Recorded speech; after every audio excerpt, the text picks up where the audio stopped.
ঈদের আগে শেষ অধিবেশনে গণভোট ও সংবিধান সংস্কার পরিষদ নিয়ে কিছুটা উত্তপ্ত সংসদ।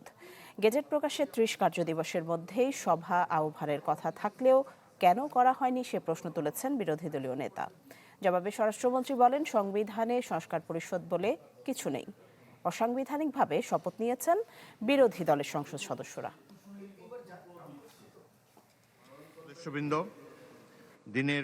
দিনের আনুষ্ঠানিক কার্যসূচিতে না থাকলেও আগে অনুমান করা হয়েছিল প্রথম অধিবেশনের দ্বিতীয় দিনে সংসদে আলোচনায় থাকবে সংবিধান সংস্কার পরিষদ গঠন ইস্যুটি।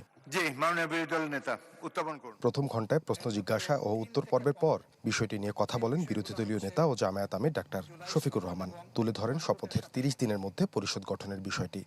নির্বাচনের ফল ঘোষিত হওয়ার ৩০ পঞ্জিকা দিবসের মধ্যে যে পদ্ধতিতে জাতীয় সংসদের প্রথম অধিবেশন আহ্বান করা হইবে, অনুরূপ পদ্ধতিতে পরিষদের প্রথম অধিবেশন আহ্বান করা হইবে। মাননীয় স্বরাষ্ট্রমন্ত্রী এর জবাব দেন বিএনপির স্থায়ী কমিটির সদস্য সালাউদ্দিন আহমেদ। বলেন, গণভোটের রায় বাস্তবায়ন করতে হলে সংবিধান সংশোধন করতে হবে। সংবিধান সংস্কার পরিষদের সদস্য হিসেবে বিরোধীদের নেওয়া শপথ অসাংবিধানিক ছিল বলে জানান তিনি।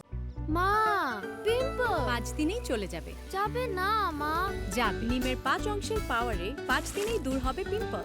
হিমালয়া পিউরিফাইং নিম ফেস ওয়াশ।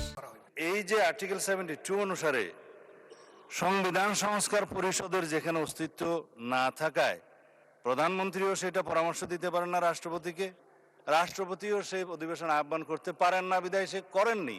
জনাব হাসনাত আব্দুল্লাহ কুমিল্লা।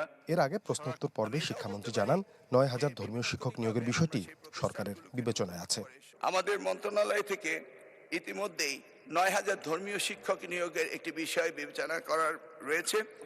তবে প্রসঙ্গ রয়েছে কওমি শিক্ষার্থীদের সার্টিফিকেট এবং সেই জায়গায় তারা কারিয়ানা শিক্ষক।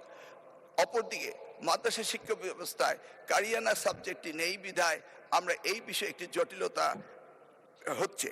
তা আমরা আশা করছি অতি শীঘ্রই আমরা এই সার্টিফিকেটের বিষয়গুলো সমাধান করে কারিয়ানা যারা পাশ করেছেন তাদেরকে আমরা এই ৯,০০০ ধর্মীয় শিক্ষক অর্থাৎ ইসলামী শিক্ষকের ব্যবস্থা করা হবে বলে আমরা সিদ্ধান্ত নিচ্ছি। শিক্ষা প্রতিষ্ঠানে বিভক্তির জন্য সরকার নতুন করে আবেদন গ্রহণ করবে বলেও জানান শিক্ষামন্ত্রী।